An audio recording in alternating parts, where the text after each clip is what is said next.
ఈరోజు బ్రేక్ఫాస్ట్ వచ్చేసి banana shake and avocado toast and omelette కూడా ఉంది దీని మధ్యలో.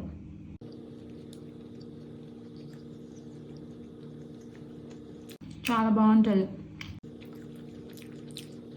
చాలా హెల్దీ కూడా. ట్రై చేయండి, బాగుంటుంది. ఇంకా డిన్నర్లోకి ఈరోజు రైస్, పప్పు చారు చేసుకున్నాము, సాంబార్, అన్ని వెజిటేబుల్స్ వేసి 1.5 year తర్వాత ఇలా చేసుకొని తింటున్నాము. అన్ని వెజిటేబుల్స్ కలుపుకొని చేస్తే చాలా టేస్టీగా ఉంటుంది కదా సాంబార్.